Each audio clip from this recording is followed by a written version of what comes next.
Good morning my dear students. આજે આપણે 11 chemistry chapter number 2 lecture number 26માં આજે આપણે બોહરના અભિધારણા જે જોઈએ છે એના પ્રમાણેના જે છે બરાબર નિયમો શું બની શકે એનો વિચાર કરવાનો છે. મારા પ્રમાણે તમને બોહરની અભિધારણા ખબર હશે. બોહરની અભિધારણામાં પહેલી વસ્તુ આપણે કીધી હોય, નિયમમાં અભિધારણામાં જો આપણે પહેલી વસ્તુ કીધી હોય તો એ શું કીધી? તો ઇલેક્ટ્રોન જે છે એની ચોક્કસ કક્ષા અને ઉર્જા છે. તો પહેલી વસ્તુ એ કે બોરે આ વસ્તુ બી સ્પષ્ટ કરવા પડશે કે ભાઈ એના પાસે ઉર્જા હશે તો કેટલી હશે અને ત્રિજ્યા હશે તો કેટલી હશે, અને આ વિશેની સંપૂર્ણ માહિતી બોરે દર્શાવી છે અને એ જ વસ્તુ આપણે જોવાનું છે. તો પહેલી વસ્તુ પર આવીએ. ઇલેક્ટ્રોન માટેની સ્થિર કક્ષાઓને n બરાબર 1 2 3 એમ દર્શાવેલ છે. આ પૂર્ણાંક સંખ્યા છે જેને એને મુખ્ય ક્વોન્ટમ કીધો. જરા ધ્યાન રાખજો, કક્ષાનું નામ છે બરાબર. દરેક કક્ષા જે છે કક્ષાનું શું છે નામ છે 1 2 3 4 5 બરાબર. આ બધી પૂર્ણાંક સંખ્યામાં આપણે કક્ષાને દર્શાવીએ છીએ અને એ જે 1 2 3 જે પૂર્ણાંક સંખ્યા છે એને આપણે ક્વોન્ટમ અંક કહીશું. તો જરા ધ્યાન રાખજો, આ રીતે દાખલા તરીકે કક્ષાઓ છે બરાબર. તો આપણે એને નામ આપીએ 1 2 3 નામ આપીએ. તો 1 2 3 જે કક્ષાઓના નામ છે બરાબર એને એઝ અ આપણે ક્વોન્ટમ અંક કહી શકીએ. તો પહેલી વસ્તુ એ કે પૂર્ણાંક સંખ્યાને આપણે ક્વોન્ટમ અંક કીધો છે. અને ધ્યાન રાખજો, ત્રિજ્યા અને ઉર્જા ક્વોન્ટમ અંક પરથી જ નક્કી થાય છે. ત્રિજ્યા અને ઉર્જા કોના પરથી નક્કી થાય છે? ક્વોન્ટમ અંક પરથી નક્કી થાય છે. દાખલા તરીકે સ્થિર કક્ષામાંની ત્રિજ્યાઓ, જેટલી બી સ્થિર કક્ષા છે એ સ્થિર કક્ષામાંની ત્રિજ્યાઓ Rn = n² * a0 છે. Rn = શું છે? n² * શું છે? a0 છે. જ્યાં a0 52.9 પિકોમીટર છે. આનો મતલબ એ થયો કે જો પ્રથમ કક્ષા હશે બરાબર. આનો મતલબ એ થયો કે જો પ્રથમ કક્ષા હશે એટલે કે n નું મૂલ્ય 1 હશે તો Rn બરાબર a0 આવશે અને Rn બરાબર a0 આવશે તો a0 કેટલો છે? 52.9 છે. 52.9 છે. એનો મતલબ એ થયો કે જે પ્રથમ કક્ષા હશે એની ત્રિજ્યા બરાબર બોરે આપી. કેટલી આપી? 52.9 પિકોમીટર છે. એવું સૌપ્રથમ જે છે હાઇડ્રોજન પરમાણુ નમૂના માટે બોરે રજૂ કર્યું. તો ધ્યાન રાખજો, બોરે કીધું ને કે ચોક્કસ ત્રિજ્યા છે. તો ચોક્કસ ત્રિજ્યા છે તો કેટલી ત્રિજ્યા છે? તો ચોક્કસ ત્રિજ્યા જે છે એ n² * a0 પરથી આપણે નક્કી કરી શકીએ છીએ. ફક્ત હાઇડ્રોજન માટેની વાત કરું છું.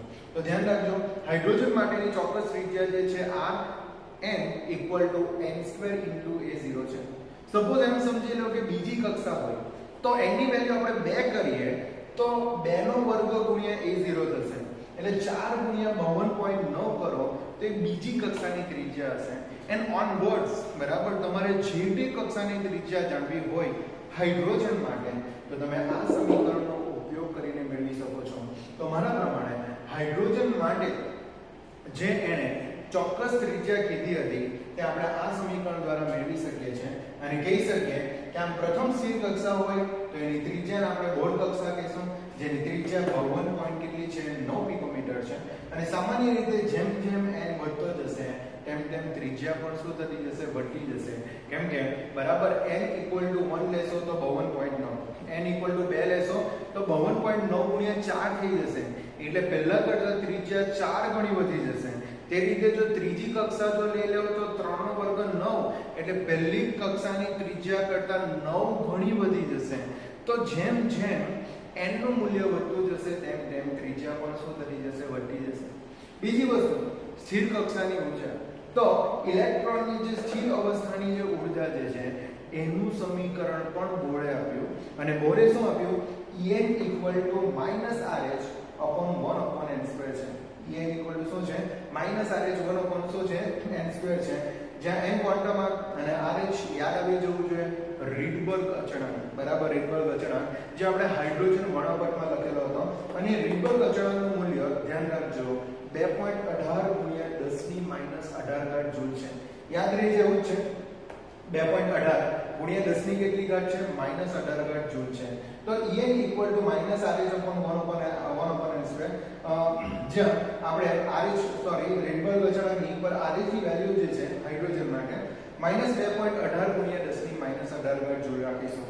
ને યાદ રહી જશે 2.18 છે તો 10 ની ઘાત બી કેટલી છે 18 છે તો યાદ રહી જશે ઓકે અને RS ને રીબર અચળાંક ન કહેતા ઓકે RS નું ચોક્કસ મૂલ્ય છે ઊર્જા માટે તો એ ધ્યાન રાખજો ઓકે હવે એમ સમજી લો કે પહેલી કક્ષાની વાત કરીએ તો n બરાબર 1 હશે તો En બરાબર તો RS જ થઈ જશે અને RS નું મૂલ્ય કેટલું 2.18 ગુણ્યા 10 ની માઈનસ 18 ઘાત તો E1 નું મૂલ્ય -2.18 ગુણ્યા 10 ની માઈનસ 18 ઘાત જૂલ મળે છે એ જ રીતે જો દાખલા તરીકે બીજી કક્ષા હોય તો 2 નો વર્ગ થાય 2 નો વર્ગ એટલે 4 એટલે એમ કહી શકાય કે 2.18 ભાગ્યા 4 કરવાના 2.18 ભાગ્યા 4 કરીએ તો આપણને આન્સર 545 મળશે ગુણ્યા 10 ની માઈનસ 18 ઘાત જૂલ મળશે તો આ રીતે જેમ જેમ n મળતા જશે એટલે n નું મૂલ્ય મળતું જશે એને અનુરૂપ તમને ઊર્જા પણ મળતી જશે હવે એક ક્વેશ્ચન છે દાખલા તરીકે આ રીતે આપણે મૂલ્ય વધારતા જઈએ અપ ટુ n દાખલા તરીકે આપણે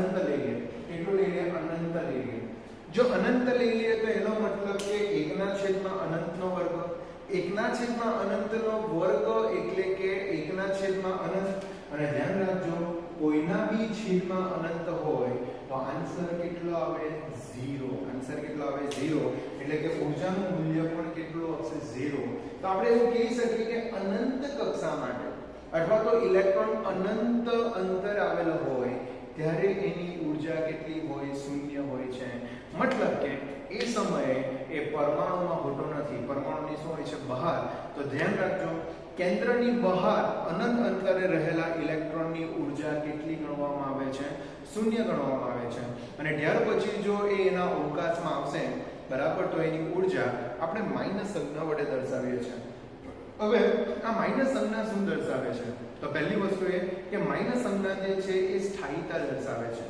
જો એમ સમજી લો કે આ ઇલેક્ટ્રોન પાસે આટલી ઊર્જા છે એના લીધે એ સ્થાયી છે પણ જો આટલી જ ઊર્જા જો એને ગતિ ઊર્જા સ્વરૂપમાં આપવામાં આવે ને તો એ અનંત અંતરે પહોંચી શકે એટલે શું કહેવા માંગુ કે ઇલેક્ટ્રોન પાસે એમ સમજી લો કે દાખલા તરીકે જે કક્ષામાં ભ્રમણ કરે છે એના પાસે ઊર્જા -10 જૂલ છે એના પાસે ઊર્જા કેટલી છે -10 જૂલ છે અને ક્યાંથી આવી એ પણ કહી શકો પરમાણુનું કેન્દ્ર ધન વિદ્યુતભારિત છે અને ઇલેક્ટ્રોન ઋણ વિદ્યુતભારિત છે પરિણામે એમના વચ્ચે કુલંબીય આકર્ષણ બળને કારણે એ સ્થિર કક્ષામાં ભ્રમણ કરે છે અને એ ભ્રમણ કરવા માટેની જે ઊર્જા જે છે એના પાસે કેટલી છે -10 જૂલ છે પણ જો આટલી જ ઊર્જા જો એને પ્લસ સ્વરૂપમાં આપવામાં આવે તો પરમાણુમાંથી શું નીકળી જશે બહાર નીકળી જશે તો ધ્યાન રાખજો આ માઈનસ વસ્તુ જે છે એ એની સ્થાયીતા દર્શાવે છે અને જો પ્લસ જો એટલી ઊર્જા આપી દઈએ તો એ પરમાણુમાંથી બહાર નીકળી જશે એટલે એ અસ્થાયી બની જશે એટલે અહીંયા લખેલું છે કે આમ જ્યારે મુખ્ય ક્વોન્ટમ જો અનંત થાય n બરાબર ઇન્ફિનિટી હશે ત્યારે ઊર્જા શૂન્ય થઈ જશે એટલે કે જ્યારે ઇલેક્ટ્રોન કેન્દ્રની અસરથી મુક્ત હશે ત્યારે ઊર્જા શું થઈ જશે શૂન્ય થઈ જશે કેન્દ્રની બરાબર જે કક્ષા જે છે એની બહાર હશે તો આપણે મુક્ત હશે તો ઊર્જા કેટલી ગણીશું શૂન્ય કહીશું બીજું સમીકરણમાં જે ઋણ સંજ્ઞા જે છે એ પ્રતિનિધિ કક્ષા એટલે કે જે કક્ષામાં એ ભ્રમણ કરે છે જે કક્ષાને ભ્રમણ કરે છે એને શું કહેવાય પ્રતિનિધિ કક્ષા તો પ્રતિનિધિ કક્ષાની શૂન્ય ઊર્જાની સરખામણીમાં સ્થાયીતા દર્શાવે છે તો ધ્યાન રાખજો ઋણ નિશાની જે છે એ શૂન્ય કક્ષાની ઊર્જા કરતા એટલે કે શૂન્ય ઊર્જા કરતા એ શું દર્શાવે છે સ્થાયીતા દર્શાવે છે અને બરાબર એમ કહી શકીએ જો પ્લસ હોય તો અસ્થાયીતા દર્શાવશે ઓકે છેલ્લી વસ્તુ હાઇડ્રોજન પરમાણુની જેમ એક ઇલેક્ટ્રોન ધરાવતા આયનો બરાબર એટલે એવા પરમાણુ કે આયનો કે જેના પાસે એક ઇલેક્ટ્રોન છે દાખલા તરીકે He1+ હિલિયમમાં 2 ઇલેક્ટ્રોન છે પર +1 કરી નાખું તો એક ઇલેક્ટ્રોન નીકળી જશે તો રહી જશે એક ઇલેક્ટ્રોન તો He+ માં એક ઇલેક્ટ્રોન મળ્યું એના પછી લિથિયમની વાત કરીએ તો લિથિયમમાં 3 ઇલેક્ટ્રોન છે પર 2+ કરીએ તો 2 ઇલેક્ટ્રોન નીકળી જશે તો રહી જશે કેટલો એક તે રીતે બેરિલિયમ પાસે 4 ઇલેક્ટ્રોન છે પણ 3+ કરીએ તો 3 નીકળી જશે રહી જશે કેટલો એક બરાબર એટલે આપણે કહી શકીએ કે He1+ Li2+ Be3+ આ બધા પાસે એક જ ઇલેક્ટ્રોન છે તો એક ઇલેક્ટ્રોન હશે તો એની ઊર્જા પણ આ રીતેની જ હોવી જોઈએ પણ ધ્યાન રાખજો ઊર્જાનું સમીકરણ થોડું ચેન્જ છે બરાબર En અહીંયાથી તમને -RH જ મળશે એટલે કે 2.18 ગુણ્યા 10 ની -18 ઘાત જ મળશે z² બાય શું આવશે n² આવશે અહીંયા 1/n² છે, ત્યાં શું છે ખબર z² શું છે n² છે, જ્યાં z જે છે એ શું છે પરમાણુ ક્રમાંક છે, પરમાણુ ક્રમાંક વધશે ત્યાં ઊર્જામાં પણ શું થશે વધારો થશે, હા એટલે z પર ઊર્જા ડિપેન્ડન્ટ છે, તો En = -2.18 × 10⁻18 z² શું છે n² વડે આપણે દર્શાવ્યું છે, જ્યાં z જે છે એ જે કે તત્વનો પરમાણુ ક્રમાંક છે, પરમાણુ ક્રમાંક બદલાશે n બદલાશે તો ઊર્જા પણ શું થશે બદલાશે, સામાન્ય રીતે આપણે એવું કહી શકીએ કે z વધશે તેમ ઊર્જા શું થશે વધશે, એટલે કે વધુ ઋણ બનશે, તો z ના મૂલ્ય વધવા સાથે ઊર્જા વધુ ઋણ બને ને ઊર્જા વધુ ઋણ બનશે એટલી વધુ સ્થાયીતા આપશે ને વધુ સ્થાયીતા એટલે કે આપણે એવું કહી શકીએ કે ઇલેક્ટ્રોન કેન્દ્ર તરફ વધારે આકર્ષાયેલો હશે, કેમ કે z એટલે કે પરમાણુ ક્રમાંક, પરમાણુ ક્રમાંક એટલે કે પ્રોટોનની સંખ્યા, જેટલી પ્રોટોનની સંખ્યા વધારે હશે એટલું ઇલેક્ટ્રોનનું કેન્દ્ર પ્રત્યે આકર્ષણ પણ શું હશે વધારે હશે, અને ઇલેક્ટ્રોનનું કેન્દ્ર પ્રત્યે આકર્ષણ વધશે બરાબર પરિણામે ઇલેક્ટ્રોન કેન્દ્રથી સરળતાથી જકડાયેલો હશે એવું આપણે કહી શકીએ છીએ, બરાબર। છેલ્લું આ કક્ષામાં ઘૂમતા ઇલેક્ટ્રોનનો વેગ આપણે નક્કી કરી શકીએ છીએ, ધ્યાન રાખજો ઊર્જા જાણીએ ત્રિજ્યા જાણીએ તો આપણે વેગ પણ શું કરી શકીએ છીએ જાણી શકીએ છીએ, ઇલેક્ટ્રોનના વેગની માત્રા ઇલેક્ટ્રોનના વીજભાર વધવાની સાથે શું થાય છે વધે છે, એટલે કે z વધવાની સાથે બરાબર વેગ પણ શું થાય છે વધે છે, અને ધ્યાન રાખજો મુખ્ય ક્વોન્ટમમાં ઘટે તો પણ ઊર્જા શું થાય છે એટલે કે વેગ શું થાય છે વધે છે, તો ધ્યાન રાખજો જો પરમાણુ કેન્દ્રમાં વીજભાર વધે એટલે કે z વધે બરાબર તો પણ વેગ શું થાય છે વધે છે, અને ધ્યાન રાખજો n ઘટે એટલે કે કેન્દ્રની જેટલી વધારે નજીક હશે એટલું વધારે આકર્ષણ બળ હશે ને જેટલું બળ વધારે હશે ને ધ્યાન રાખજો એટલું વેગ પણ શું હશે વધશે, એટલે ધ્યાન રાખજો પરમાણુ કેન્દ્ર પર વીજભાર વધવાથી અથવા તો મુખ્ય ક્વોન્ટમમાં ઘટવાથી વેગમાં વધારો થાય છે,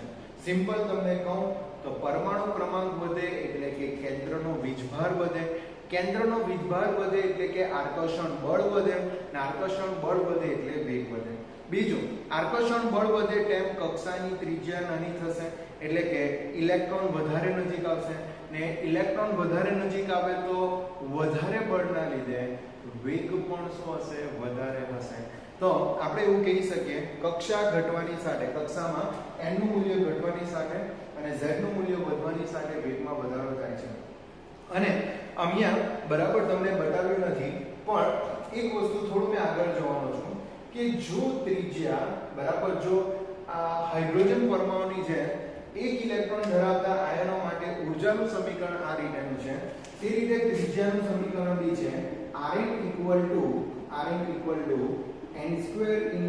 A0 ભાગ્યા z છે, n² × A0 ભાગ્યા શું છે z છે, તો આ તમારું ત્રિજ્યાનું સમીકરણ છે, પર એ કોના માટે છે હાઇડ્રોજન સિવાયના બરાબર આયનો માટે છે કે જેના પાસે એક ઇલેક્ટ્રોન છે, ઓકે તો આ બી ધ્યાન રાખજો Rn = શું છે n² × A0 એ તો અહીંયા પણ છે ભાગ્યા શું છે z છે, તો આ બોરના અભિધારણા પ્રમાણે જે છે બરાબર દર્શાવેલા અમુક નિયમો છે, આપણે એવું કહી શકીએ કે બોરે કીધું કે ચોક્કસ ત્રિજ્યા અને ચોક્કસ ઊર્જા સાથે ઇલેક્ટ્રોન ગતિ કરે તો એ ચોક્કસ ત્રિજ્યા કેટલી, તો આપણે કહી શકીએ Rn = n² × A0 જ્યાં A0 નું મૂલ્ય 52.9 પિકોમીટર છે, ધ્યાન રાખજો n બરાબર 1 હશે તો Rn બરાબર A0 બરાબર 52.9 પિકોમીટર જ થશે, મતલબ કે પહેલી કક્ષાની ત્રિજ્યા જે બોરની કક્ષા કહેવાશે એની ત્રિજ્યા કેટલી હશે 52.9 પિકોમીટર હશે,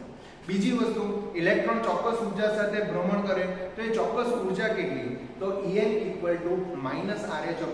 -RH/1/n², જ્યાં RH જે છે એનું મૂલ્ય 2.18 × 10⁻18 જૂલ છે, અને એના પરથી બધાની ઊર્જા મેળવી શકાય, ધ્યાન રાખજો બરાબર જો અનંત અંતરની વાત કરીએ તો 1/∞ નું મૂલ્ય 0 આવશે તો ઊર્જા કેટલી થશે 0 થશે, આના પરથી એવું કહી શકીએ કે પરમાણુ કેન્દ્રથી અનંત અંતરે રહેલા ઇલેક્ટ્રોન પાસે ઊર્જા કેટલી હોય છે 0 હોય છે, બીજું સમીકરણમાં જે ઋણ નિશાની દર્શાવેલી જે છે એ સ્થાયીતા દર્શાવેલી છે, કોની સાપેક્ષે તો શૂન્ય ઊર્જાની સાપેક્ષે ઋણ મૂલ્ય એની સ્થાયીતા આપશે અને ધન મૂલ્ય હશે તો અસ્થાયીતા આપશે, ઓકે, ત્રીજી વસ્તુ તો હાઇડ્રોજન સિવાયના પરમાણુ હોય તો એના માટે ઊર્જાનું સમીકરણ શું? તો આપણે કહી શકીએ -2.18 ગુણ્યા 10⁻18 ઘાત z²/n². ને જો ત્રિજ્યા હશે તો Rn = n² × a0/z.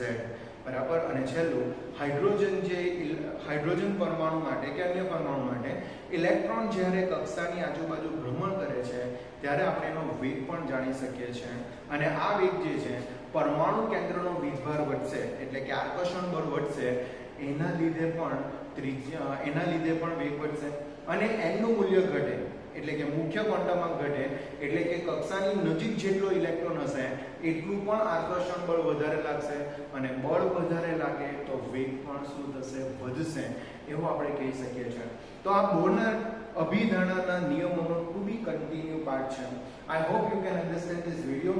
ઓકે, આ વિડિયો જે છે એ અભિધારણાનું થોડું ડિટેલિંગ કરે છે, અને આ બધી જ વસ્તુ તમારા માટે નવું છે.